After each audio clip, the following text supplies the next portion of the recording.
Buenas tardes, bienvenidos a todos a esta mesa número 14 del coloquio Ciencia y Sociedad, en esta oportunidad especial dedicado al tema del COVID-19, ciencia, participación social y decisiones políticas. Hoy, la tarde que nos reúne es para tocar un tema importante, ya que la pandemia del COVID-19 ha puesto en evidencia como nunca antes la gran importancia que la investigación científica ya no solo para tener una mejor calidad de vida, sino para salvar vidas. Por ello, no es sorpresa que varios de los países que mejor están llevando esta situación son aquellos que destinan una buena parte de su presupuesto a la investigación en ciencia, pero también a la educación. En el Perú, la investigación científica ha estado muy relegada, con laboratorios antiguos que fueron equipados en los años 60 y 70, y han permanecido así, salvo muy contadas excepciones. Hace solo unos pocos años que el gobierno peruano, a través del CONCITEC, ha empezado una gran inversión en investigación que ha permitido adquirir equipamiento y tecnología de punta en casi todas las regiones del Perú. Pero este camino no ha sido fácil. Las importaciones, compras de insumos y reactivos se han chocado con muchas barreras en las normativas y legislaciones de un país con poca experiencia en investigación en los tiempos modernos. Esto ha generado muchos retrasos en la adquisición de los reactivos, equipos necesarios, ocasionando a la vez retrasos en los cronogramas de investigación, en la obtención de resultados, y con ellos un retraso en la carrera por escribir publicaciones científicas, que cada vez exige más para evaluaciones, ascensos e incluso adjudicaciones de financiamiento en concursos. Un sistema que también empieza a estar en debate, pero que sería una larga conversación objeto de otra mesa. A estas dificultades tenemos que añadir la larga lista de reactivos que SUNAT controla y fiscaliza su uso por ser insumos para elaboración de drogas ilegales, ya que lamentablemente el narcotráfico es aún una industria mucho más grande que la investigación en nuestro país. Todos estos problemas generan en nuestros investigadores que inviertan buena parte de su tiempo en gestionar compras y menos en lo que mejor saben hacer, que es investigar y contribuir al conocimiento. Para tratar este problema de la importación de insumos, reactivos y equipos para investigación, tenemos el día de hoy a tres panelistas que nos podrán dar una visión histórica y actual de esta problemática desde la academia, la industria y el Estado, los avances que ya se han hecho para facilitar el trabajo de nuestros investigadores y los retos que aún tenemos que superar. La mesa de hoy, entonces, paso a presentar a nuestro primer panelista que nos acompaña esta tarde. Él es el doctor Abraham Weisberg, de la Universidad Peruana Cayetano Heredia. Él es biólogo por la Universidad Cayetano Heredia y doctor en biología por la Universidad de Brandeis, en Estados Unidos. Investigador de reconocida trayectoria, cuenta con más de 60 publicaciones en revistas indexadas, entre las que destacan su aporte a la evolución de la inmunidad pasiva y respuesta a la vacunación contra el sarampión y sus variados estudios con plantas de medicina tradicional del Perú, con la finalidad de descubrir nuevos agentes terapéuticos a partir de nuestra biodiversidad. Entre sus muchos logros, lideró el diseño y construcción del ya reconocido hoy Laboratorio de Investigación y Desarrollo de la Universidad Peruana Cayetano Heredia, conocido como el LID, del cual fue su director desde su creación en el 95 hasta el año pasado. Ha sido elegido miembro del número de la Academia Nacional de Ciencias del Perú y de la Academia Latinoamericana de Ciencias. Es actualmente profesor principal de la Universidad Peruana Cayetano Heredia. Doctor Weisberg, tiene usted 8 minutos. Ok, gracias y buenas tardes a todos. No hace mucho estaba leyendo un libro de Yuval Noah Harari. El título era Sapiens, una breve historia de la humanidad. Y en este libro uno ve la estrecha relación que existe entre el progreso y la ciencia. Él decía que para progresar, la ciencia no solo necesita de la investigación, ya que depende también de un refuerzo mutuo por parte de la política y la economía. Las instituciones políticas y económicas proveen los recursos económicos y estratégicos, sin los cuales la investigación científica es imposible. En respuesta, esta última, o sea, la investigación científica, provee de nuevos desarrollos que son usados para obtener más recursos económicos y obviamente bienestar para la población. En otras palabras, los bancos y los gobiernos imprimen el dinero, pero son los científicos los que finalmente apuntalan la cuenta a través de los nuevos desarrollos. Algo actual, o en relación a lo actual, si la economía mundial hubiese invertido la centésima parte de lo que está costando en vidas, empleos y dinero esta pandemia de COVID-19, la situación muy probablemente hubiese sido otra. En esta área de financiamiento de la investigación, como dijo Mayra, el Perú ha estado rezagado por mucho tiempo. Y recién se apreció un cambio importante a partir del año 2007 con la adjudicación del préstamo del Banco Interamericano de Desarrollo y recientemente el del Banco Mundial, ambos para potenciar la investigación y el desarrollo científico. El problema no es solo el aporte económico para la investigación, que en la mayoría de los países del mundo es proporcionado por el Estado, sino también la generación o aplicación de mecanismos o estrategias que faciliten el desarrollo de esta actividad y que no distraigan a la gente que está investigando, que muchas veces tiene que dedicarse a hacer otras cosas. En mi caso, yo he sido carpintero, gasfitero, tramitador de aduanas, construcción 23, que establece que las instituciones educativas y particulares o públicas deben estar inafectas al pago de los derechos arancelarios y el impuesto general a las ventas, correspondientes a la importación de bienes que se efectúen exclusivamente para sus propios fines. Durante el gobierno del presidente Fujimori se modifica esta ley. Los decretos supremos 04697 y 00398. Esta modificación da lugar a la aparición de listas, los famosos anexos 2 y 3 del decreto, listas de equipos y reactivos que podrían ser liberados de impuestos. Y digo podrían, porque como vamos a ver en algunos casos, el trámite para la liberación era más costoso que los impuestos que uno tendría que pagar. Más aún, el trámite era engorroso. Para empezar, aquellos equipos que estaban en el anexo 2 requerían de una resolución ministerial y costaba en esa época aproximadamente 1.400 soles por cada factura. Eso implicaba que si uno consolidaba varios pedidos con varias facturas, tenía que pagar 1.400 soles por cada factura.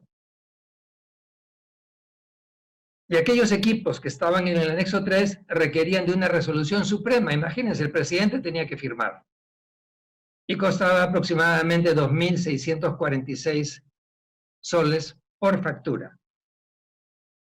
Siendo fines propios de la universidad, la docencia y la investigación, la lista de bienes inafectos al pago de derechos arancelarios, elaborada por técnicos, asumo, del Ministerio de Economía, y no por investigadores, no solo era incompleta, sino que iba en contra de uno de los fines más importantes de la universidad, que es el de lograr el avance del conocimiento. Aspecto este último, que es de vital importancia para el desarrollo autosostenible del Perú.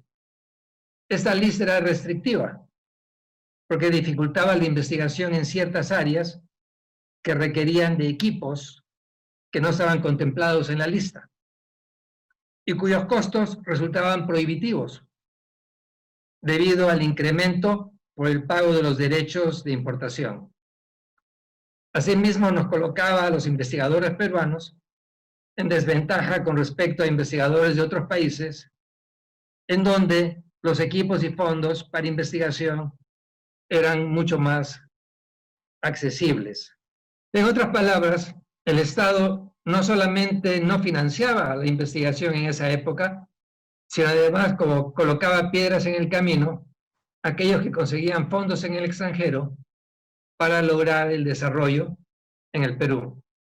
Más aún, no nos hacía muy competitivos, incluso para conseguir estos fondos, porque en otros países donde tenían mejores liberaciones podían hacer más con el dinero que recibían. En el año 2003, conjuntamente con el doctor Benjamín Martí-Corena, en ese entonces presidente del Consejo Nacional de Ciencia, Tecnología e Innovación Tecnológica, nos reunimos en 3 oportunidades con el viceministro de Economía para tratar de mejorar las condiciones para lo que tendría que ver con las importaciones. Y logramos una mejora de estas a través de la modificatoria de los decretos del 97 y del 98, según el cual se fusionaban los 2 anexos y para la liberación solo se requeriría de la resolución ministerial y ya no de la presidencial. Asimismo, solo se pagaría 1.704 soles, un poco más de los 1.400 anteriores, pero en realidad esto era debido al tipo de cambio. Nos tomó 3 sesiones con el viceministro, a pesar de que él estaba desde el inicio convencido de que esta era una necesidad, porque los mandos subalternos son mucho más difíciles a veces de convencer. Y recién a la tercera, prácticamente el viceministro forzó la dación de este decreto supremo. Tengo entendido que en la actualidad se ha eliminado el cobro de los derechos para el trámite de liberación, lo cual es una buena noticia, pero idealmente debería ser como en el año 96, y de acuerdo a lo que vemos en el decreto legislativo 882, era mucho más sencillo todo el trámite, o sea, prácticamente todo estaba liberado. Doctor, uno de los problemas que acarrea la lista muchas veces es a nivel de aduanas. Nosotros decimos que un equipo es esto y el vice de aduanas dice que el equipo es otra cosa. ¿Eso qué significa? Que si prevalece la opinión del señor de las aduanas, nos pone una multa por haber catalogado mal el equipo. Y es que no todos los equipos figuran con nombre propio en esa lista. Entonces, por eso lo mejor eventualmente es retroceder al año 96 y con ello yo creo que estaríamos ganando algo. Gracias por ahora. Muchísimas gracias, doctor Weisberg. Nos ha dado un panorama de lo que han sufrido los investigadores hace algunos pocos años, ¿no? Ahora, para ver un poco la situación desde el lado empresarial, tenemos a Alfredo Tardillo. Él es licenciado en Química, egresado de la Universidad Nacional Mayor de San Marcos. Cuenta con especialización en diversos campos, con énfasis en seguridad de productos químicos y calidad en análisis químicos. Labora en la empresa MER peruana desde el año 2004 hasta la actualidad, en donde ha desempeñado diversos cargos. Actualmente es gerente de productos de reactivos químicos para 5 países en la región latinoamericana: Argentina, Chile, Perú, Colombia y Guatemala, lo cual le permite conocer diversas realidades respecto a los productos químicos y sus procesos de importación y comercialización en Latinoamérica.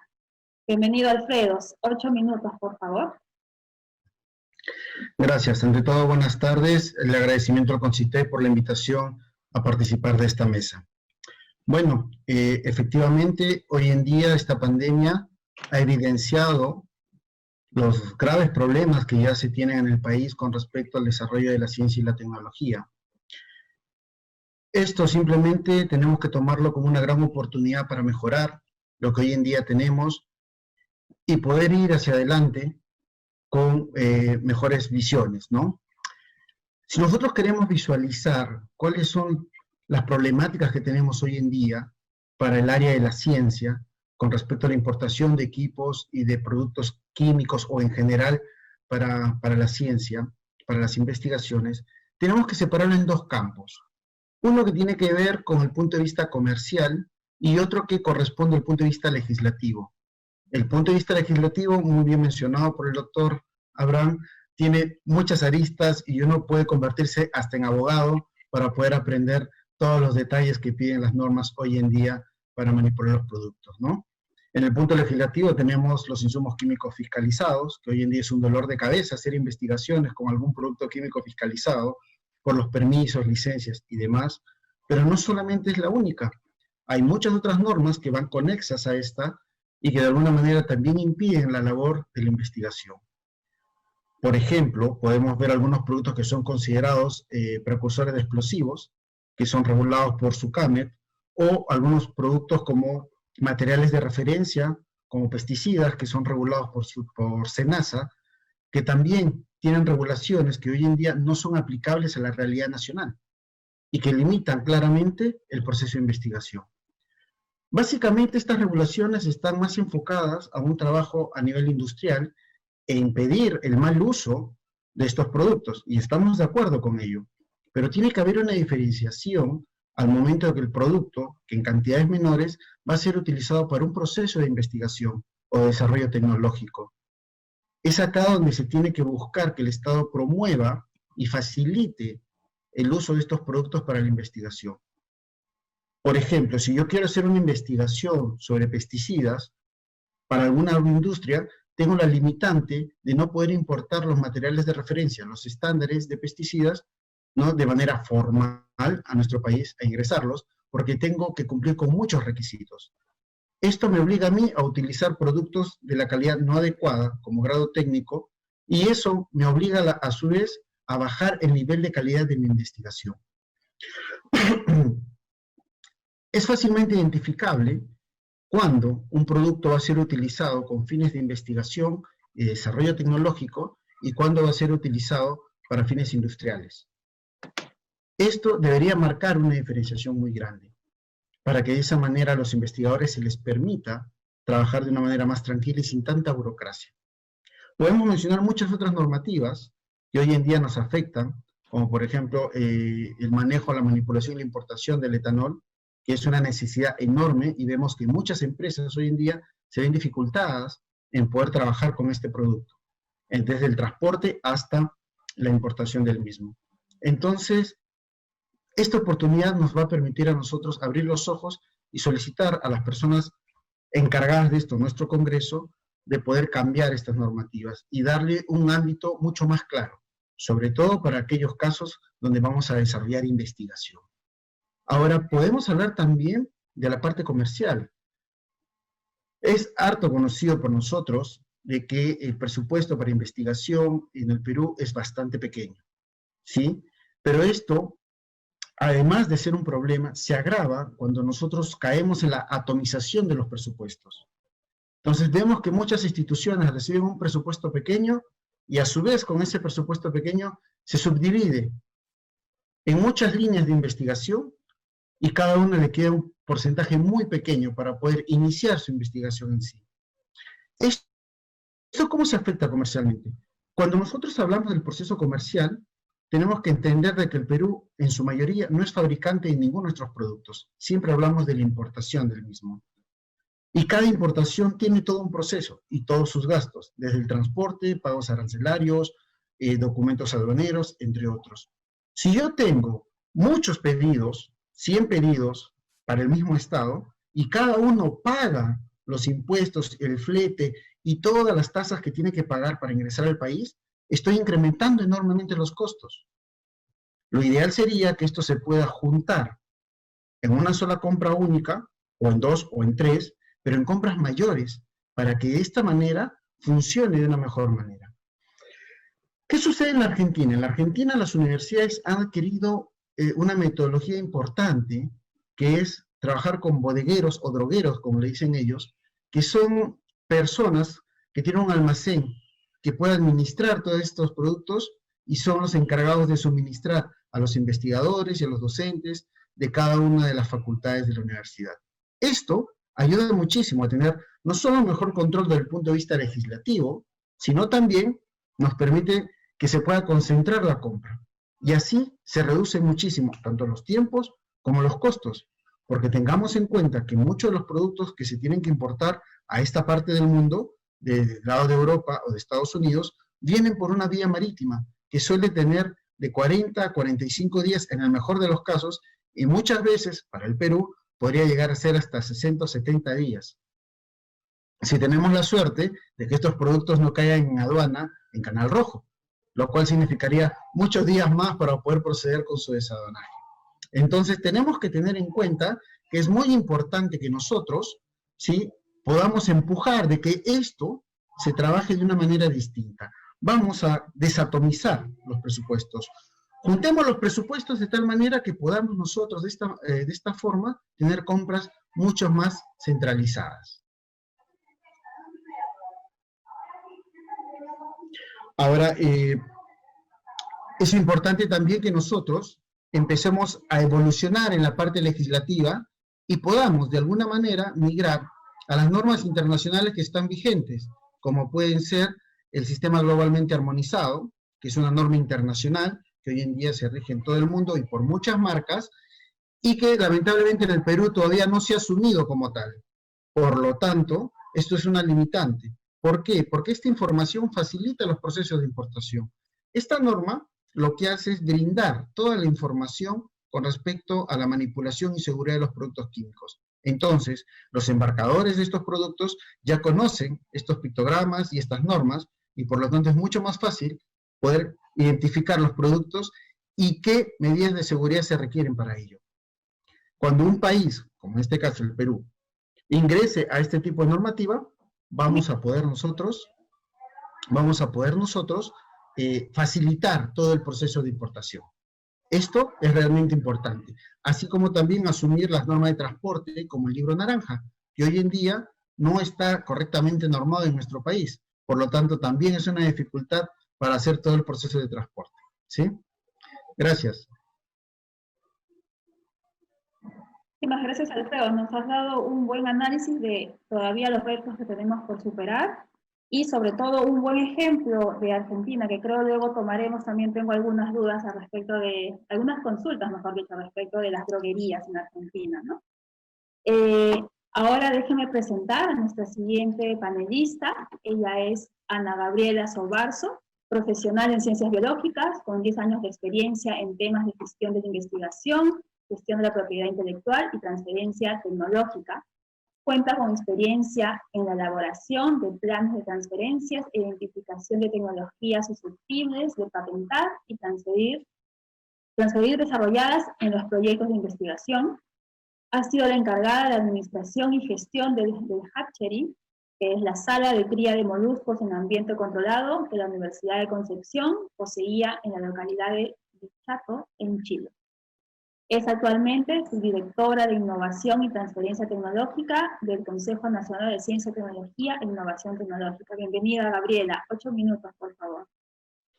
Hola, Mayra. Hola a todos. El tema que hoy nos cita acá es un tema relevante, pero tal como dijo el doctor Weisberg, ha sido relegado técnicamente durante muchos años. De hecho, si ustedes se dan cuenta, él hablaba del 2007, que fue como que cuando se empezó, pero aún así se ha hecho poco por promover que se generen los canales adecuados para que los investigadores puedan tener todo lo que requieren en el momento de la investigación. Parte de esto es un problema general que tenemos en Perú, y es que las normas son como tan compartimentalizadas. Por ejemplo, el decreto 882 rige solamente para universidades, instituciones que hacen educación, pero no están ahí los institutos públicos de investigación, no están comprendidos en eso. Entonces, eso no tocaba a los institutos públicos de investigación y no hay una norma específica para ellos, ¿ya? Ahora, la ley que regula todo lo que es la importación también de productos farmacéuticos y la fabricación de los mismos es la Ley de Productos Farmacéuticos, Dispositivos Médicos y Productos Sanitarios, la 29459. Y la 29459, que ahora está muy en boga, muy de moda, porque es la ley que justamente regula todo lo que son los dispositivos médicos, ¿ya? Y también la importación o lo que te permite dar el registro sanitario, que es una de las trabas claves en poder importar, por ejemplo, algunas cuestiones químicas y biológicas para hacer las investigaciones acá. Entonces, muchos de estos fármacos nuevos no cuentan con un registro sanitario en Perú porque son nuevos, son reactivos que están recién desarrollándose, anticuerpos y otro tipo de cosas que yo creo que el doctor Weiser se puede explayar mucho más que yo, que no tienen un registro sanitario en Perú y que cuando tú lo quieres importar te chocas con la ley. Sin embargo, esa ley fue pensada y tiene un artículo, que es el artículo 16, en el cual hay 4 causas por las cuales tú puedes importar algo sin registro sanitario.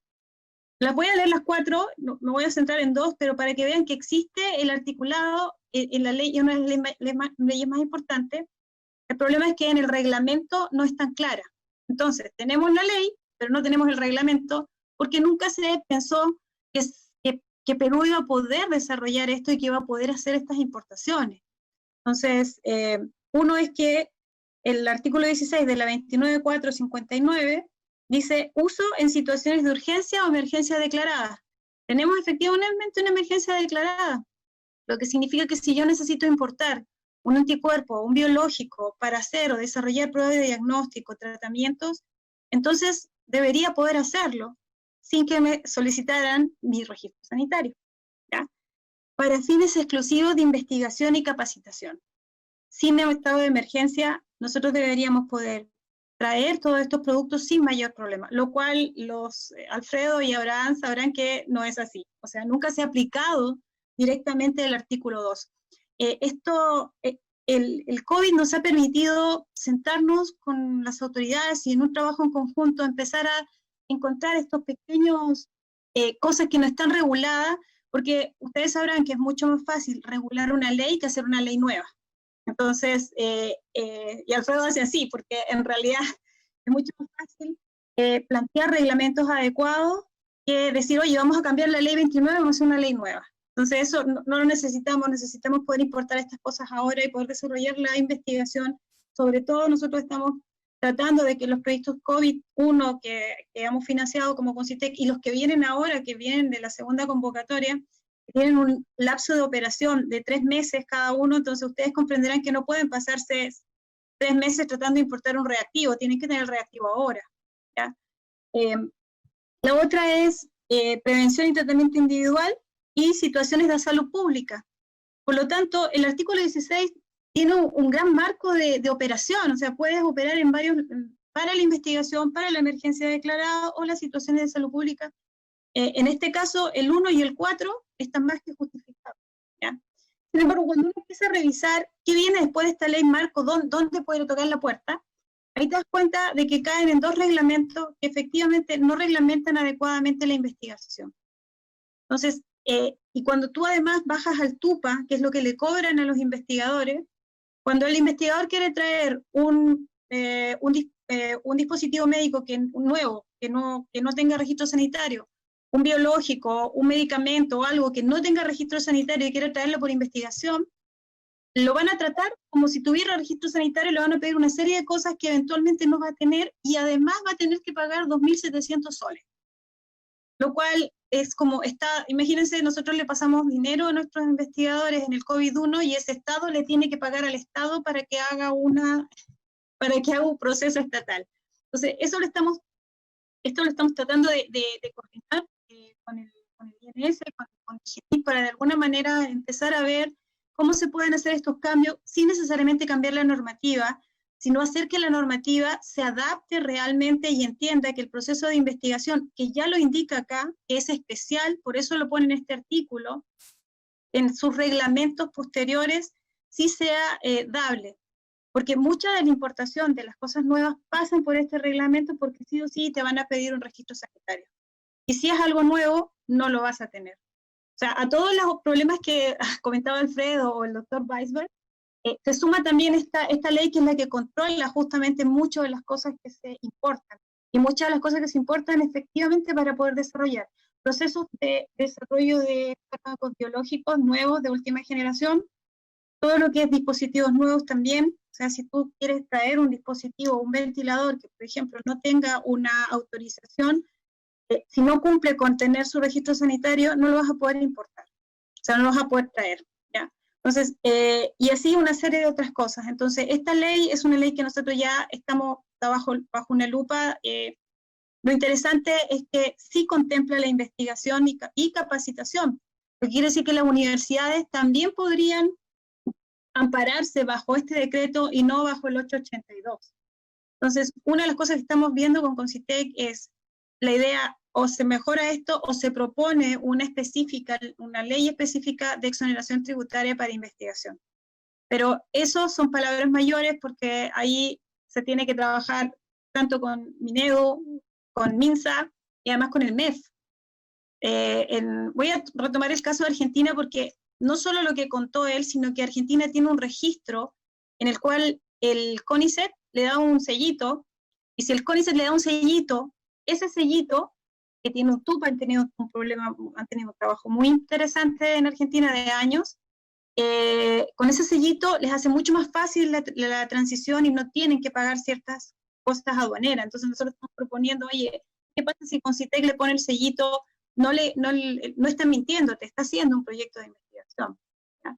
Entonces todas esas cosas estamos desde Concitec mirando de qué manera podemos rápidamente ahora y luego para que eso se quede para adelante, sin necesariamente modificar muchas cosas, sino es más bien hacer que las leyes que existan operen adecuadamente.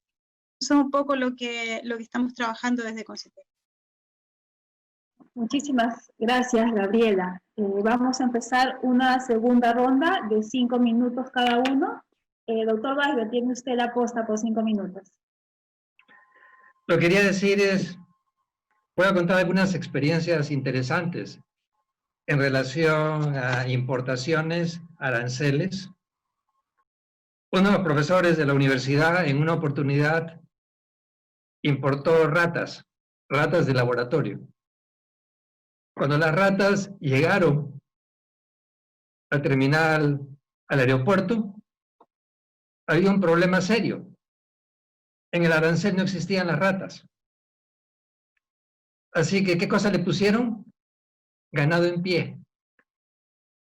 O sea, le asignaron el código de ganado en pie para las pobres ratas. Pero bueno, el tiempo en investigación es sumamente importante. Y lo saben muy bien las personas que trabajan en el Concitec, porque lo fiscalizan a uno hasta el minuto. Uno supuestamente tiene que cumplir en los proyectos ciertos hitos, y es difícil cumplirlos a veces cuando hay problemas en lo que a la compra de reactivos y a que estos reactivos lleguen. Un ejemplo simple, una vez una doctora, una profesora de la universidad me preguntó si tenía un reactivo determinado, yo le dije que sí, se lo entregué y me dice, ¿por qué todavía tiene el sello? ¿No lo has usado? Bueno, le dije, se demoró tanto en llegar que para cuando finalmente llegó, yo ya estaba en otra onda.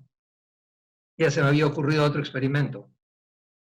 Entonces es plata, en un primer momento, para mi proyecto, en cierto modo desperdiciada, pero no para el proyecto de la otra profesora. Hay muchos aspectos, probablemente indirectamente lo ha mencionado Gaby. Hemos tenido problemas con DIGEMIT, la Dirección General de Medicamentos. Hay ciertos equipos, hay ciertos reactivos que en realidad van a ser usados en investigación, no van a ser usados en humanos. Sin embargo, aduana exige un pronunciamiento de DIGEMIT. ¿Qué significa esto? Significa tiempo. ¿Y qué es lo que pasa casi generalmente? Lo que pasa es que DIGEMIT responde que no le compete dar opinión. Y punto. Pero se ha perdido tiempo. Por otro lado, otro ejemplo. Y en este caso, yo no entiendo, por eso a veces creo que el Estado también se llena de papeles. Si yo quiero importar suero fetal bovino de una marca X, tengo que conseguir todas las certificaciones para que SENASA, que tiene miedo de las vacas locas, me apruebe las certificaciones y yo pueda comprar y importar ese suero. El día de mañana viene otro investigador que también quiere importar el mismo suero y también le piden las mismas certificaciones. Pero si ya las tienen, deben tener récords. Si ya las tienen, ¿para qué piden de nuevo? Y si viene otro, igualmente. Entonces, ese es un problema, yo diría, de organización. Y muchas veces nosotros importamos ciertas cosas y otras veces incluso nos la donan. ¿Por qué? Porque la cantidad de fondos para investigación, digamos, no es muy grande. Entonces tenemos que ser lo más eficientes posibles.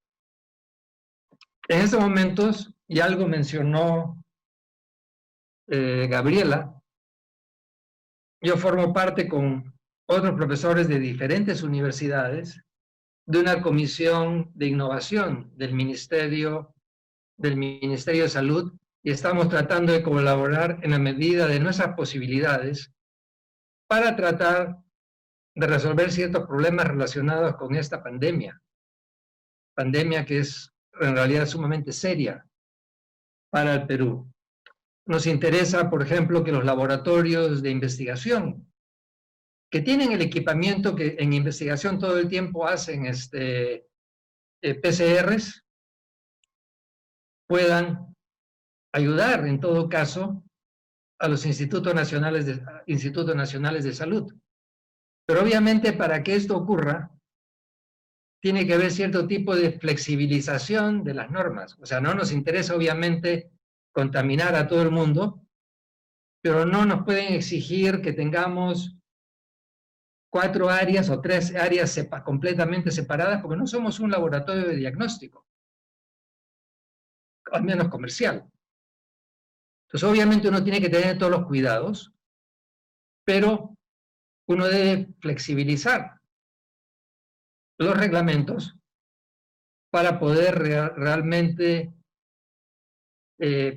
darse abasto, porque la demanda de pruebas moleculares en estos momentos es enorme y los equipos son costosos y en última instancia también toma tiempo, si es que los importan, que ellos lleguen. Yo creo que con eso estoy bien por ahora, gracias. Perfecto, muchas gracias. Ahora damos paso a Alfredo. Alfredo, 5 minutos, por favor. Gracias. Bueno, importante que desde todos los puntos de vista reconocemos que el papeleo, la burocracia es uno de los principales rivales en este momento para poder mejorar todos estos procesos de importaciones de insumos y de productos en general para la investigación y desarrollo, ¿no? Creo que estamos de acuerdo y esto es un primer gran avance, ¿no? Importante también tener en cuenta de que estas circunstancias que hacen que nuestro país vaya más lento que los demás, nos genera problemas a futuro. Por ejemplo, ahora que ya estamos en plena pandemia y nosotros requerimos de muchos insumos para poder desarrollar investigaciones o pruebas de biología molecular, o los PCRs, y estamos tarde porque en el mundo entero estos productos ya se agotaron. Tenemos muchos otros países que de manera más rápida activaron sus procesos y ya tienen los insumos en sus países. Mientras que para nosotros es un proceso que recién va a empezar a iniciar o está iniciando. Por lo tanto, ya llegamos a esperar las próximas producciones de estos productos o reactivos o de equipos que se vayan a necesitar. Y nos ha pasado desde insumos tan simples como las mascarillas hasta los equipos más complejos que podamos requerir. Hoy en día vamos a la cola y esto es algo que nos tiene que llamar a la reflexión para que nosotros podamos ser mucho más dinámicos en todos estos procesos y nosotros podamos mejorar esta tramitología, esta burocracia, de tal manera de que esto sea mucho más fluido. El CONCITEC tiene identificado a los investigadores, las universidades tienen identificado a los investigadores. No cuesta mucho poder identificarlos a ellos claramente y saber en qué áreas están trabajando y que por lo tanto esa persona está dedicada a la investigación y no va a hacer un uso o mal uso de esos productos porque está plenamente identificado. Es sencillo, es solamente hay que ponernos a trabajar al respecto, ¿no? Ahora, también es importante saber que a esta parte del mundo le tocó vivir la pandemia al final. Primero empezó el Asia, luego Europa, y nosotros hemos llegado al final de la pandemia, cuando ya todo el mundo pidió, solicitó y compró lo que tenía que comprar, ¿no? Eso es un factor adicional, pero que nos sirva de experiencia para nosotros tener la capacidad de reaccionar mucho más rápido, anticiparnos este tipo de situaciones, y que en un futuro, ¿no? Estas alianzas que se han dado entre las universidades privadas y algunas instituciones particulares o industrias privadas que tienen que ver con salud, se hagan de una manera más continua y no necesariamente por tema de pandemia. Porque nosotros tenemos que tener este vínculo ahora. La investigación asociada al financiamiento del Estado con el refuerzo de alguna industria privada es muy importante para que todo esto siga caminando. No podemos simplemente quedarnos en investigación financiada por el Estado. Invitamos también a la industria privada a que esto sea el inicio para que nos permita tener nuevos desarrollos, ¿no? Hoy en día, nosotros tenemos que pensar que tenemos que hacernos más independientes en todos estos aspectos, porque esta dependencia, a pesar de las grandes reservas de dinero que tenía el país, aún nos ha mostrado debilitados, ¿no? Y tenemos que tener en claro de que en un futuro esto tiene que cambiar. Tiene que cambiar y haciéndolo todo mucho más ágil, fomentando la investigación y tomando decisiones mucho más rápidas. Modificar los reglamentos no es difícil. Ojalá todas las instituciones gubernamentales, aduanas, SENASA, DIGENIT, pudieran tener personal muy involucrado con las partes técnicas que puedan identificar fácilmente que estos productos van a ser utilizados para un proceso de desarrollo científico y no para otros fines por los cuales ha sido regulado, ¿no? Creo que con eso estoy justo en el tiempo, ¿eh? Justamente, gracias Alfredo. Continuamos, Gabriela, con 5 minutos antes de empezar las preguntas. A todas las personas que nos ven por el Facebook, por favor, pueden ir haciendo sus preguntas para hacérselas llegar a los panelistas. O sea, yo quiero ver el vaso medio lleno, ¿ya? ¿Medio lleno en qué sentido? Comparto que la tramitología es tremenda, esta cosa de firmar 50 papeles porque tienes que firmar 50 papeles. Sin embargo, el COVID ha lanzado al Estado a lo que antes no se pudo hacer en años. El COVID ha hecho que todos los funcionarios públicos tengamos que sacar obligatoriamente nuestra firma digital. Entonces, esto es bueno porque ha lanzado y catapultado a casi todas las instituciones públicas, porque no podemos permanecer paradas 6 meses, a que todo lo que estaba en papel que ibas a hacer, ahora te toca hacerlo hoy y empezar a trabajarlo hoy. Y claramente esos esquemas de 50 firmas hacia arriba no lo vas a poder hacer porque es inviable en un método, en un sistema digital. Entonces eso es interesante porque va a poner en evidencia dónde están los cuellos de botella, porque vas a saber quién no firmó, ¿ya? Y eso te va a permitir también arreglar los procesos. Así que yo sí creo, estoy tratando de ver el vaso medio lleno, me parece interesantísimo esto de que acá ha catapultado a muchas instituciones, entre ellas el propio CONCITEC, que hemos tenido, lo que estaba planificado hace 1 año y medio para pasar al régimen digital, lo hicimos en 2 meses. Entonces, si te das cuenta, eso es interesante. Por otro lado, también ha permitido que la opinión pública, en general, todos se den cuenta de la importancia de que si no invertimos en ciencia y tecnología, estamos indefensos ante esto. O sea, y eso también es interesante porque por primera vez la gente común, que no está vinculada a los procesos de investigación, se dio cuenta de la importancia de tener gente haciendo investigación, de que no es algo suntuario, de que la investigación tiene un porqué y un para qué. Entonces también creo que eso es importante porque se ha sensibilizado incluso al Congreso entendiendo que la importancia de lo que los investigadores de bata blanca hacen en sus laboratorios y que no necesariamente eso está desconectado de la realidad y de lo que te sirve. Entonces, yo creo que hay dos cosas importantes. Y lo que acabas de mencionar sobre nuestra dependencia tecnológica también es interesante porque el común denominador de la gente se ha dado cuenta de que no podemos importar todo. De hecho, uno de los grandes problemas que tenemos es que toda la normatividad está hecha pensando que Perú no puede fabricar nada, ¿ya? Entonces, y nada de alta tecnología, que todo lo importamos. Entonces, cuando muchos de los investigadores quieren desarrollar procesos un poco más complejos, poder irlos escalando y los permisos que se tienen que dar, te chocas con oye, que no existen no existe la ley está, pero no existe el proceso porque nadie lo había solicitado. Bueno, pero ahora te lo estamos solicitando. Entonces, parte de la dependencia tecnológica disminuir nuestra dependencia tecnológica es concentrarnos en algunas industrias, probablemente no en todas, pero sí en tener las capacidades de hacer nuestras propias pruebas de diagnóstico, eventualmente tener plantas que permitan desarrollar las vacunas. No tenemos una planta biológico para la producción de vacunas. Entonces, ese tipo de cosas que sí lo tiene Argentina, lo tiene Colombia, lo tiene Brasil, lo tiene Uruguay. Entonces, así nos regalen la patente hoy de la vacuna, si es que llega a haber, no la vamos a poder producir. Entonces, todas estas cosas, por eso prefiero ver como el vaso medio lleno, porque nos ha dado un empujón enorme, y que mucha gente se ha sensibilizado en torno a que es importante invertir en ciencia y tecnología. No es gasto, porque mucha gente dice, estamos gastando en ciencia y tecnología, pero esto no es gasto, es inversión. Entonces yo quiero ver así más positivamente esto y nada, creo que con eso acabé los 5 minutos. Muchísimas gracias, Gabriela.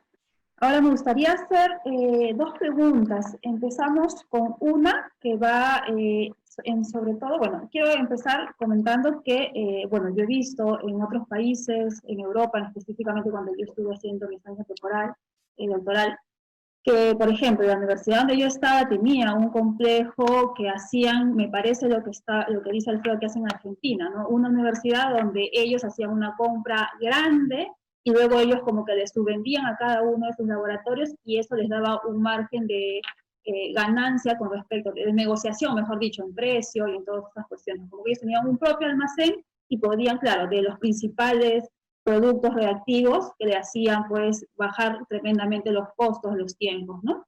Esto era en una sola universidad que tenía una gran cantidad de laboratorios y podía jugar con estos márgenes. Yo quisiera preguntarte en ese sentido, Alfredo, que nos cuentes un poco cómo es que funcionan estas droguerías en Argentina, si es de una sola universidad, si es un consorcio de universidades, cómo funciona eso. En esta misma línea, le quisiera preguntar al doctor Weisberg, ¿usted cree que Cayetano Heredia estaría en posición, o de repente ya hace algo parecido, o de repente un consorcio en universidades privadas, ¿no? Porque si bien es cierto, creo, si hasta mi conocimiento llega, es Cayetano Heredia y Católicas son las únicas universidades que comparten una carrera, que eso yo no lo había visto en el Perú, ¿no? Los dos tienen una carrera compartida de enfermedades biomédicas, ingenierías, y que ya es un primer paso de un trabajo en conjunto entre 2 universidades, ¿no? ¿Usted cree que se podría dar un paso más allá y tener algún tipo de compra así en conjunto, o de repente una consorcio más grande? En el mismo sentido, Gabriela, ¿tú crees que desde el Estado se pueda generar también algo así, juntar, no sé si con CITEC solo, o juntar universidades privadas públicas, y tratar de tener ese poder de negociación con empresas del extranjero para limitar algunos problemas, ¿no? O mejorar algunas de las limitaciones que tenemos. Y una segunda pregunta que va un poco más dirigida tanto al doctor Weisberg y a Gabriela. Es cierto que otros países, los técnicos de laboratorio son gente sumamente capacitada, a veces hasta son magísteres, son doctores, y son los que hacen las corridas de rutina, de muchos ensayos, incluso también son los que se encargan de la compra de reactivos y como son personal calificado, pues verifican tanto que sea realmente el reactivo correcto el que están adquiriendo y que cumple con toda la cadena de transporte, ¿no? Sobre todo estos reactivos de biología que son tan sensibles a la cadena de frío, ¿no? Entonces ellos son responsables de verificar que el producto llegue muy bien.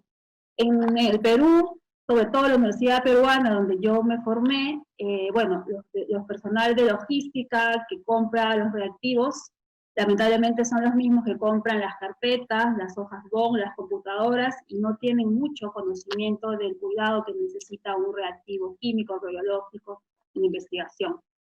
En ese sentido, ¿qué se está haciendo? ¿Será posible tener técnicos más capacitados? ¿Se está promoviendo de repente a través de los vicerrectores de investigación? Si hay algún avance en este sentido. Empezaría con la primera pregunta. Te doy la palabra, Alfredo, si te parece bien. Continuamos luego con el doctor Weisberg y Gabriela. Sí, gracias, Mayra. De hecho, esta experiencia es perfectamente aplicable en el Perú. Se trata de tener productos en mayor cantidad. Voy a ejemplificarlo para que se entienda mejor. Una universidad que pueda tener 3 o 4 distintas facultades o carreras que hacen uso o consumo de productos químicos o de cualquier naturaleza en gran volumen, puedan comprar esto en una sola ocasión, o en 2 o en 3, y estar almacenado y administrado por una sola entidad o por un solo lugar, una sola persona. Por ejemplo, si utilizaran mucho hexano, ¿sí?, para hacer algún proceso de extracción o algo similar, ellos lo que podrían hacer es comprar estos envases grandes de 25, 180 litros, con sus adecuados dispensadores, porque hay que trabajar siempre en términos de seguridad para el personal, y simplemente trasladar en envases más pequeños de acuerdo a las necesidades de cada laboratorio. De esa manera, optimizamos muchísimo, no solamente en términos de costos, sino también en buen uso de los productos, porque cuando tenemos distribuidos demasiados productos en muchos laboratorios, muchas veces los productos se vencen en cada uno de estos laboratorios sin ser usados. Salvo que el doctor, como en su experiencia, tenga la bondad de poder donarlo a una de sus compañeras, ¿no? Pero suele ocurrir muy comúnmente. Esto se puede optimizar. Si está centralizado, evidentemente se conoce mejor el consumo global y ya hago una mejor compra. No es difícil hacerlo. Yo creo que muchas universidades en el Perú pueden hacerlo. Hoy en día, por ejemplo, los procesos de licitaciones salen casi por facultad. Facultad tal tiene un proceso de compra, facultad de la misma universidad tiene un proceso de compra, y hay muchos productos que son similares, cuando esto se podría juntar y trabajar de una manera más integral, ¿no? Desatomicemos, ¿no?, los presupuestos y las compras. Esto nos va a ayudar muchísimo a ser mucho más operativos, mucho más eficientes en el gasto, en la inversión en ciencia y tecnología. Gracias, Alfredo. Doctor Weisberg. Sí, en cuanto a tu primera pregunta, hay una compra que se hace en conjunto, no solo con la Católica, sino creo que también con las otras 2 universidades del consorcio, que son computadoras. O sea, una vez al año, básicamente se pone una orden bastante grande de computadoras, que obviamente permite ahorrar definitivamente en los costos, ¿ok? Para otras cosas, generalmente en la universidad lo que hacemos es tratamos de comprar, digamos, en conjunto todo lo que es para las prácticas de laboratorio, las prácticas de estudiantes. Lo que es para investigación todavía no se ha logrado. A mí se me ocurrió en una oportunidad tratar de tener algo parecido a lo que yo veía en Estados Unidos. Yo simplemente necesitaba algo y bajaba al sótano, ahí estaba el stockroom y le pedía denme esto y firmaba yo y punto. Incluso alumno, ni siquiera tenía que ser el profesor el que firmaba. En Estados Unidos hay bastante, se confía en la gente. Acá no es tan fácil. Pero creo que es factible. No creo que sea muy fácil para muchas instituciones, porque el volumen de investigación y la variedad de la investigación hace difícil que se compren muchas cosas en volúmenes grandes. Yo en una época pensaba en la opción de comprar todo lo que son los materiales plásticos que ocupan mucho volumen y tenerlos en algún tipo de depósito y de ahí ir distribuyendo. Pero a veces tenemos ciertos problemas. Porque, por ejemplo, y aquí Gaby puede confirmarlo, el Estado quiere por cada cosa facturas. y a veces no acepta facturas globales. Entonces, si la universidad es la que me está, digamos, revendiendo algo, obviamente no está generando una factura. Entonces, por consiguiente, ahí tenemos un problema. Y todo esto viene por la desconfianza. Nosotros somos confiados, pero el Estado no es tan confiado. FinCit, Fondesit, Innova Perú, quieren incluso cuentas propias para cada proyecto, entonces no es tan fácil llegar a eso. Con fondos internacionales es mucho más fácil. Son mucho más flexibles. Incluso para ciertas cosas, lo que yo hago es compro un equipo y cuando rindo a una institución extranjera le digo, el 20% del equipo ha sido pagado con sus fondos. Y le doy una copia del documento. Y nunca me han puesto problemas. Eso no podemos hacer acá con fondos nacionales. Gracias. Yo voy a partir por la primera pregunta y luego la segunda. Nosotros de Concitec tenemos claro que hay un problema real en las universidades, sobre todo en la parte de gestión para la compra, ¿ya? Estamos desarrollando una guía porque salió una normativa en la cual podían hacer compras directas, sobre todo las nacionales. Cuando uno ve el global de proyectos que se tienen, las universidades nacionales concentran por lo menos el 40 o el 50%, porque es ahí, salvo Cayetano, Católica y, no sé, 3 universidades privadas más que tienen un fuerte sistema de investigación. El resto de la investigación y desarrollo del país, sobre todo en regiones, es comandado por universidades nacionales. Entonces, las universidades nacionales se hizo tanto para privadas y nacionales, se hizo un dispositivo en el cual se les permitía comprar la compra directa, para que pudieran desarrollar una compra directa sin pasar justamente porque al pobre investigador terminaban comprando el que era más barato, no el que era mejor o el que él necesitaba, para además, hay algunos equipos que requieren ciertos reactivos específicos. Si no le compra ese reactivo, el equipo se echa a perder y generalmente cuesta más que el reactivo genérico. Pero entender eso dentro de la dinámica de las universidades es compleja. Pero como tú bien dijiste, muchas personas de logística trabajan en la parte de comprar carpetas, comprar plumones, y después le presentas una compra directa de un aparato de investigación y ya afuera de los estándares que ellos habitualmente utilizan. Entonces, lo que estamos generando nosotros, si bien está la directiva hace bastante tiempo, muy pocas universidades la están usando.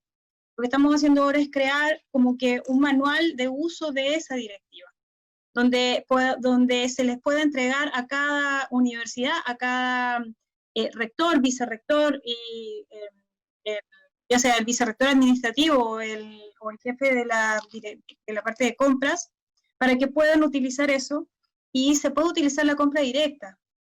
Y el investigador o sus áreas de gestión llenen ciertos formatos para que no lo devuelvan, que era una de las cosas que nos pedían, que se emitió un comunicado con una norma, pero no se reglamentó. Entonces, como no se reglamentó, nadie tenía la culpa, entonces nadie quería firmar. Entonces, de esta manera podemos viabilizar que efectivamente se desarrollen buenas compras, tanto de reactivos como de equipamiento y de algunos otros insumos.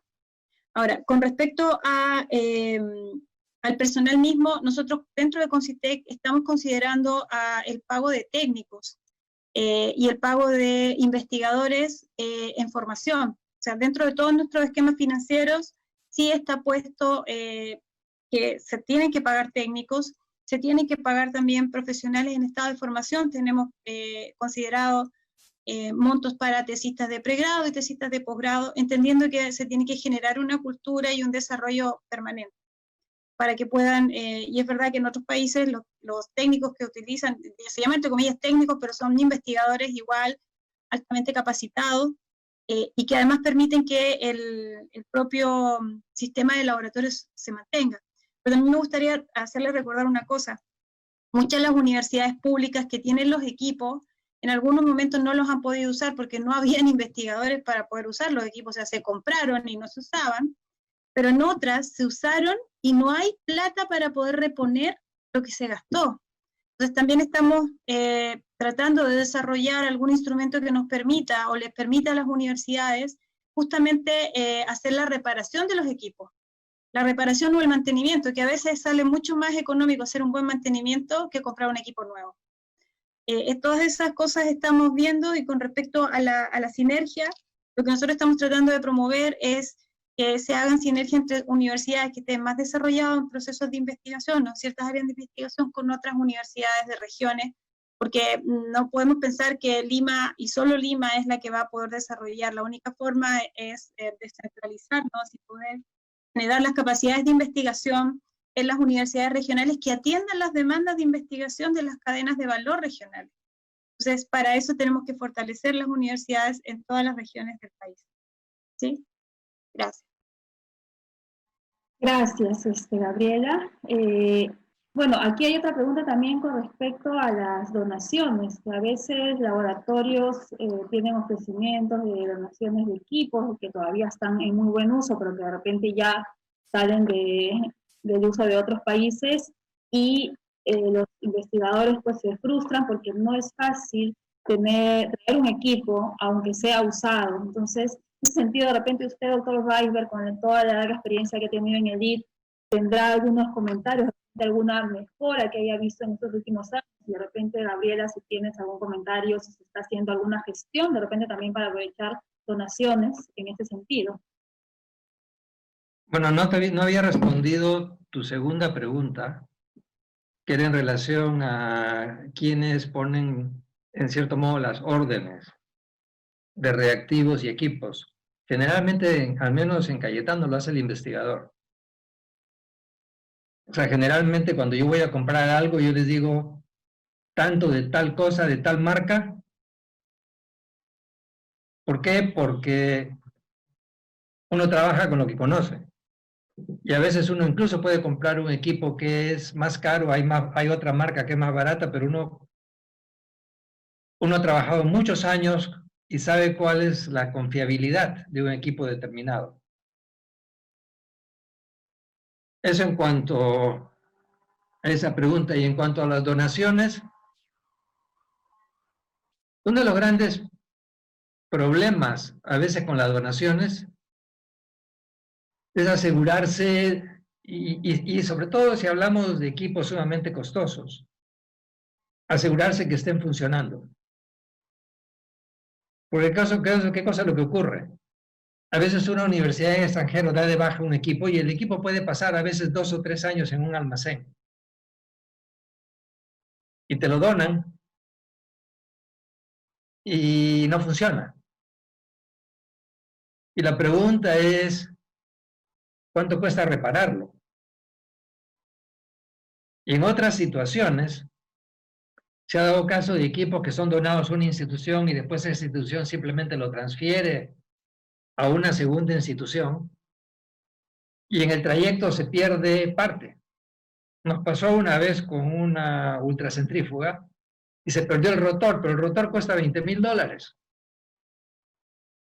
Y la pregunta es, ¿vale la pena tratar de poner en funcionamiento esa centrífuga que es sumamente costosa? ¿Qué pasa si no podemos? Porque es un modelo antiguo. Y ya vamos a haber comprado el rotor que cuesta $20,000. ¿Qué hago con el rotor? Entonces es complejo. Yo creo que todo lo que tiene que ver con equipos usados, uno tiene que verlo con cuidado.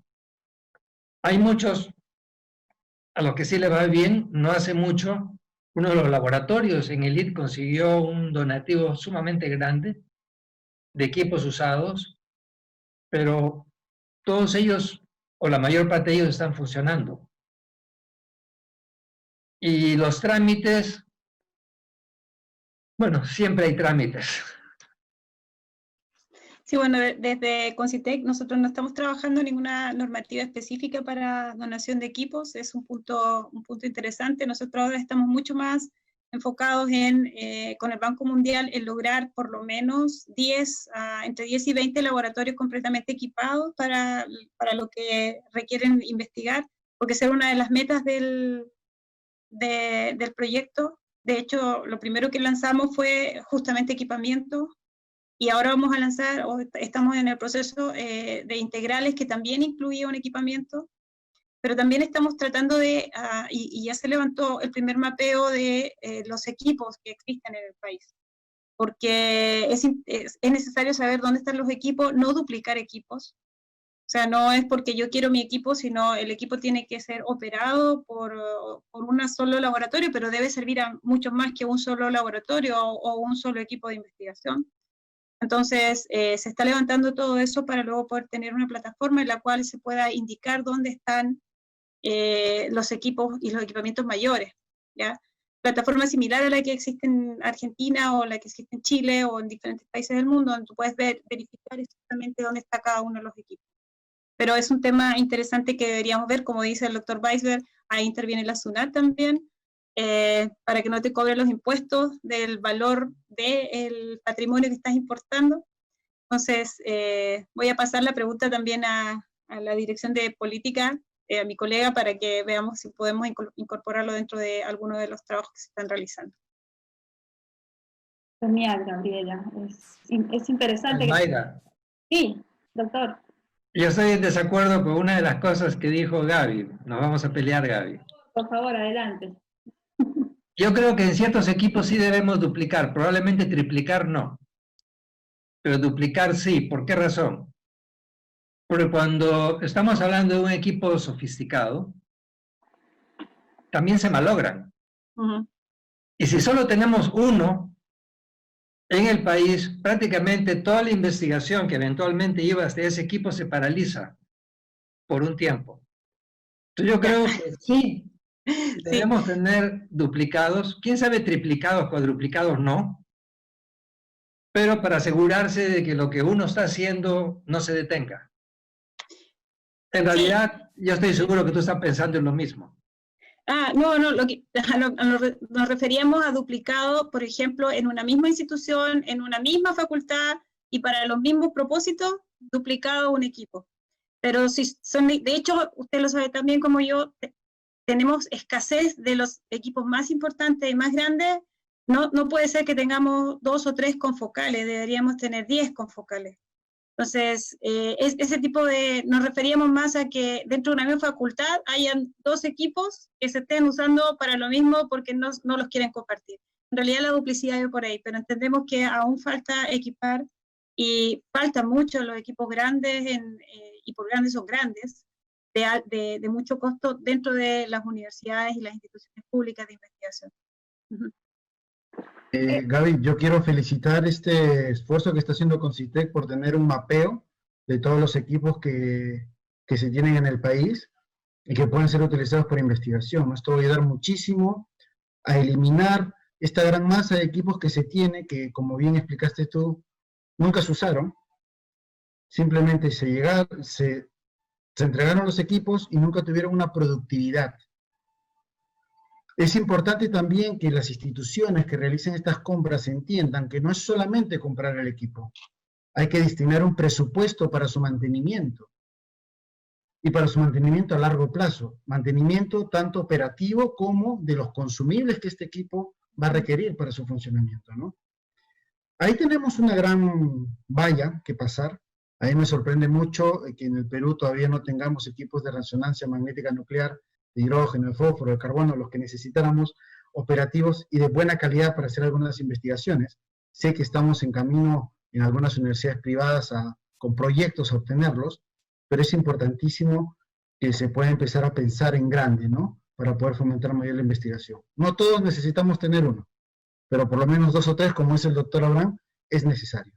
Perfecto, sí, me parece muy interesante justamente tu acotación, Alfredo, porque ese es uno de los problemas que hemos estado viendo, bueno, que he estado viendo yo con los colegas de ciencia, que se compran equipos, se usan hasta donde el equipo da, hasta donde muere, hasta donde se les acaban los reactivos, y luego no tienen un plan más allá del tiempo de uso normal de ese equipo, ¿no? Entonces es muy, muy importante, y corrígeme, Gabriela, si estoy bien o mal, se está haciendo algo, me parece, en las convocatorias ya para que se pueda poner esos costos de mantenimiento dentro de cuando se hace la adjudicación cuando se hacen los llamados para equipamientos grandes. Está permitido en CONCITEC poner un ítem que contemple el mantenimiento del equipo por algunos años, ¿verdad? Confírmame eso, porque me parece que es algo muy importante que los investigadores a veces no conocen, y que es realmente los que hemos podido ver la ciencia en otros países. El mantenimiento del equipo es tan importante como la investigación, porque si el equipo no funciona bien, pues los resultados tienen no solo un retraso, sino también dudas de los resultados que estamos recibiendo, ¿no? Confírmanos eso, Gabriela, si tienes la respuesta, por supuesto. No sé específicamente el cuál de las convocatorias, pero sí ya se está colocando que se puede destinar. No te podría decir expresamente cuál, pero sí es una preocupación. Más bien yo quería comentar también lo que dice Alfredo. Muchos de estos equipos que se han comprado y no se han usado es porque no se entendía que para usar esos equipos se requiere investigadores. Entonces, nunca se pensó que un equipo requiere un investigador. Y es porque las universidades en ese momento, y estoy hablando de hace 4, 5, 6 años, que cuando se comenzaron estas compras grandes, estaban acostumbradas a pensar en el cemento y la maquinaria, pero no necesariamente entendían que todo este proceso pasa por tener personal altamente calificado y darle el lugar al investigador que se requiere y que necesita. Entonces, es política de CONCITEC tratar de fomentar que se reconozca la importancia del investigador. No puedes tener equipamiento y laboratorio si no tienes investigador. Digamos que primero es el investigador y luego tienes que darle los fondos para poder tener un buen equipamiento, pero antes de todo eso es sí o sí tener los investigadores adecuados y la masa crítica de ellos para poder fomentar un proceso de investigación. Entonces, es el germen básico de cualquier proceso de desarrollo de investigación en una universidad, son los investigadores, y cuidar de ellos y formarlos. Entonces, nosotros ahora hemos generado varios proyectos, este proyecto de ley está aprobado ya de la carrera, no de la carrera del investigador, pero sí, ya hay un escalafón de sueldos para los investigadores, estamos tratando de ver cómo esto se implementa, pero la idea es que ahora sí un investigador altamente calificado puede recibir un sueldo que es digno de lo que le ha costado obtener esa calificación. Entonces, es importante destacar eso. O sea, se compraron muchos equipos, pero no se contrataron a los investigadores para que pudieran trabajar con esos equipos. Genial. Ahora tenemos varias dudas con respecto a la industria de reactivos químicos en el Perú. Ya sé que se ha comentado un poco al respecto. Me gustaría saber, Alfredo, la visión, tú ya tienes muchos años en la parte de industria, o la parte comercial, mejor dicho. ¿Tú crees que sea posible tener o empezar a tener ya una industria de reactivos químicos, pero ya de grados de alta pureza o reactivos de biología molecular? ¿Qué hace falta? ¿Falta personal capacitado, tecnología, inversión? ¿O es solamente un problema de quién quiera invertir? Tú, que estás un poco más de este lado comercial, ¿tienes alguna idea? Y de repente, Gaby, en este sentido, hay algunas normativas de repente que dificultan quizás grandemente que empecemos a tener alguna industria de algunos reactivos químicos, al menos los principales, que no tengamos que depender casi 100% de compras del extranjero. Sí, Mayra, bueno, desde luego, con la globalización es factible producir muchos de los insumos que hoy en día estamos importando. De hecho, yo creo que hay muchas empresas que estarían dispuestos a invertir, traer la tecnología para que se haga acá. El tema está en que se tiene que hacer un ambiente adecuado, atractivo para estas industrias para poder hacerlo. Y eso creo que todavía no está preparado el mercado para poder tener industrias de esta naturaleza. Falta todavía migrar un poco más, mejorar todos estos papeleos, toda esta burocracia que la sufrimos nosotros, también la sufren ellos para poder traer inversiones a nuestro país. Y eso es algo que tenemos que superar para que esto pueda empezar a hacerse. Además de ello, tenemos que empezar a entender y asumir las normas internacionales de calidad que se requieren para la fabricación de estos insumos. Porque evidentemente, fabricar insumos solo por el consumo peruano, el cual es pequeño y reducido, no haría rentable la puesta en marcha de una planta en nuestro país. Tendríamos que empezar en grande y hacer que esa planta suministre a otros países de la región. Pero para eso todavía nos falta un camino largo por recorrer. Sí, yo haría una salvedad. Uno es todos los reactivos relacionados con química y la generación de química pura y ese tipo de cosas, versus los reactivos relacionados con todas las cosas biológicas, lo que se requiere, por ejemplo, para hacer los test, lo que se requiere para hacer los ELISA, los test moleculares o los test serológicos. En ese caso, uno podría pensar en tener algún tipo de planta de pilotaje, específicamente pensando justamente en el mercado peruano, que es un mercado, tal como lo dijo Alfredo, muy pequeño. Las industrias para desarrollar biológicos tienen que sacar una BPM, que son buenas prácticas de manufactura, que son bastante draconianas en torno a lo que tienes que generar y dónde tienes que hacerlo y cómo tienes que hacerlo para que eso lo puedas utilizar o comercializar, ya sea que lo comercialices directamente al público final o vaya a insertarse dentro de un proceso productivo, por ejemplo, de kit de diagnóstico. Entonces, yo sí creo, y cuando tú analizas, por ejemplo, el caso de Colombia o el caso de Uruguay, hubieron fuertes inversiones públicas para poder generar estas plantas de pilotaje, y además, tal como lo dice Alfredo, voy a poner el ejemplo de Uruguay. Uruguay tiene una fuerte industria de producción de biológicos, pero para animales, algunas pequeñas plantas para humanos, pero el gobierno le dijo a las plantas que quisieran ponerse ahí, era que si tú te ponías en un parque específico, en un lugar, yo no te voy a cobrar impuestos, ni sobre lo que vendas, pero tú te tienes que poner ahí. Y eso hizo que Uruguay ahora pueda desarrollar, tiene además el Instituto Pasteur en un tremendo edificio financiado al principio por el Estado y luego por subvenciones, pero eso ha hecho que ellos ya tengan su prueba diagnóstica y no dependan de importación de ningún tipo de insumo. Ha hecho también que, por ejemplo, los biólogos y los químicos farmacéuticos estén todos empleados, porque químico y biólogo que sale lo jalan las industrias productoras de biológicos. Entonces, pero eso es una decisión de gobierno. Dijeron, bueno, vamos a hacer esto, tenemos una experiencia, un background, hemos incorporado muchos recursos en el sistema que nos permiten dar el segundo paso, que es pensar en un escalamiento fuera del país.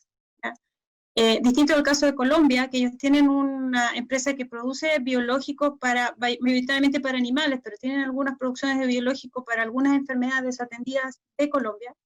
Es una empresa privada de régimen público, o sea, el Estado le ha dado recursos y es parte del directorio.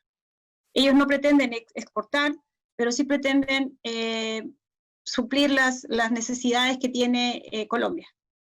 Entonces son decisiones muy alto nivel, porque como dice Alfredo, la inversión para el escalamiento de cualquier, ya sea química fina o productos biológicos, es bastante oneroso. Entonces, o vas por crear las capacidades, atraer a la empresa con exoneraciones tributarias, que es algo bien interesante, para que puedan exportar. En Perú está en un muy buen, geográficamente hablando, está justo en el medio, lo que significa que puede generar una industria interesante, pero trasciende un poco a lo que Concitec está haciendo, es un poco más una decisión económica mucho más grande.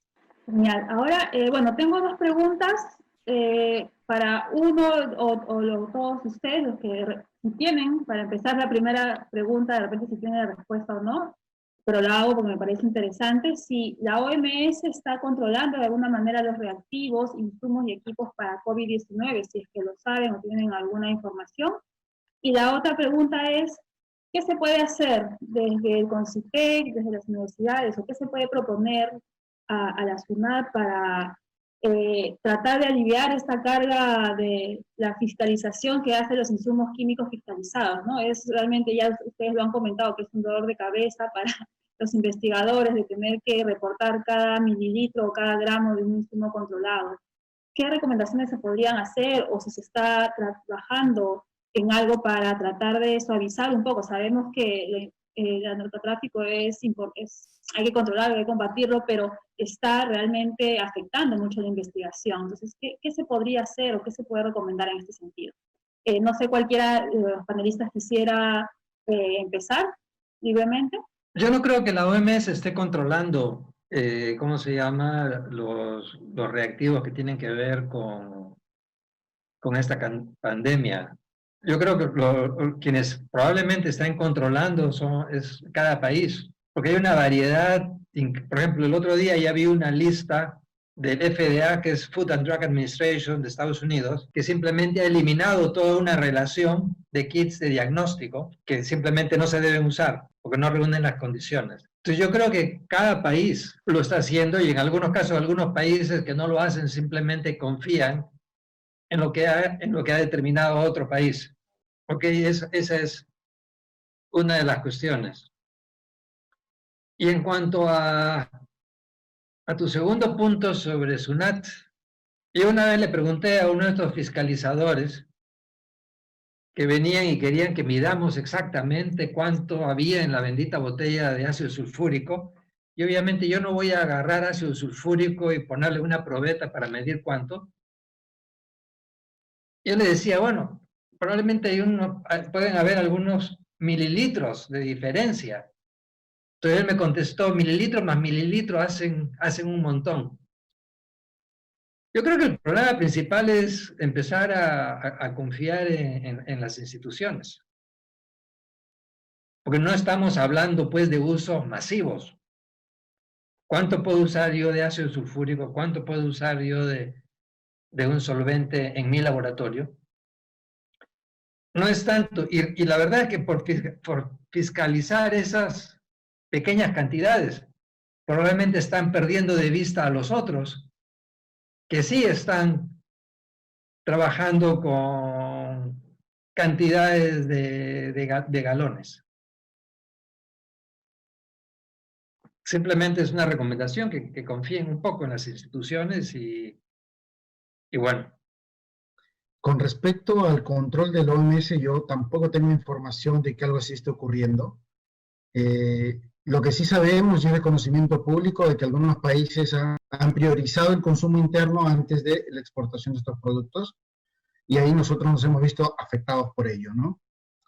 Con respecto a recomendaciones con SUNAT, bueno, digamos que ellos son la cara fea de esta historia, ¿no? Porque les ha tocado hacer la regulación que antes estuvo manejada por Dinandro y por Produce, pero de hecho tenemos que encontrar un punto de flexibilidad para evitar de que esto perjudique el trabajo que se hace a nivel de laboratorio.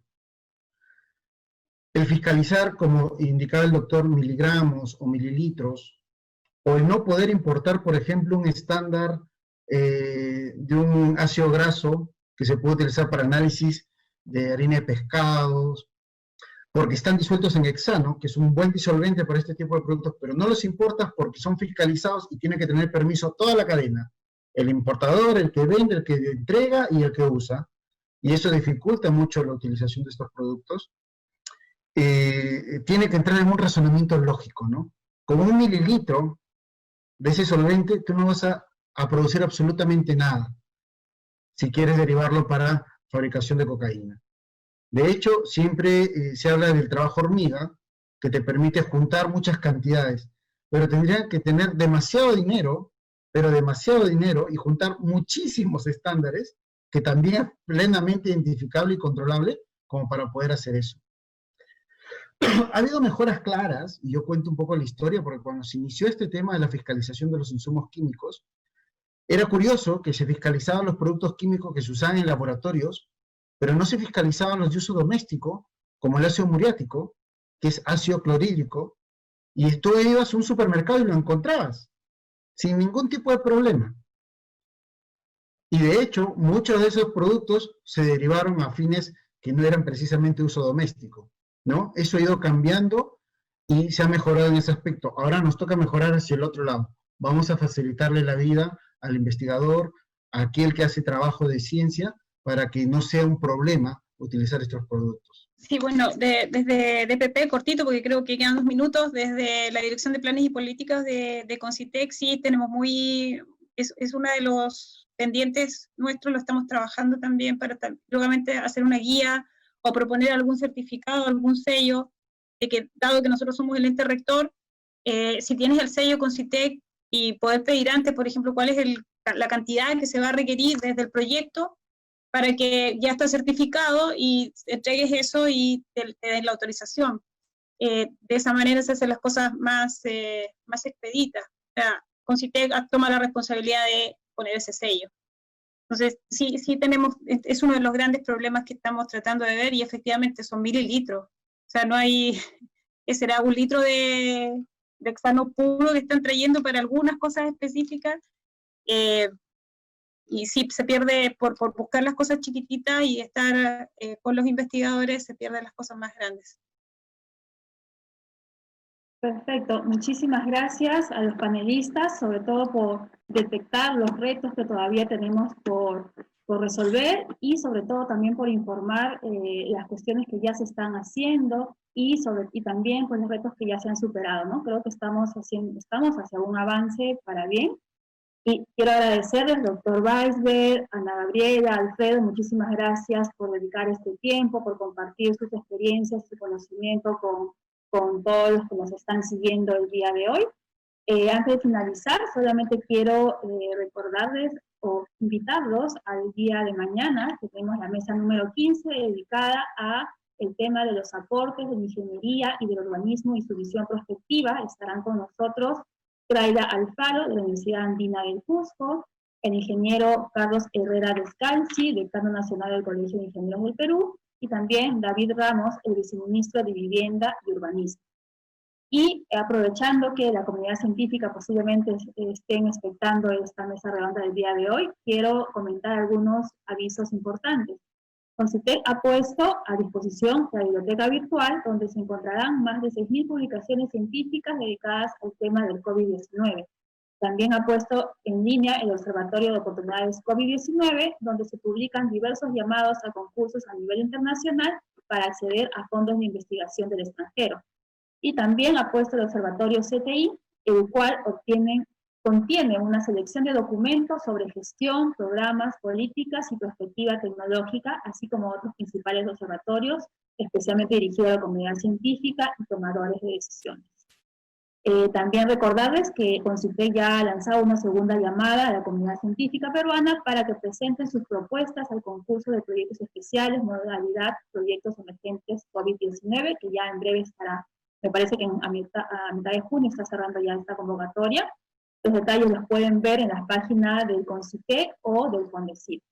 Así que nuevamente les recuerdo, mañana la mesa a las 4:30 de la tarde, hora de Lima, tenemos los aportes de las ingenierías y del urbanismo y su visión prospectiva. Muchísimas gracias por habernos acompañado esta tarde, los esperamos el día de mañana.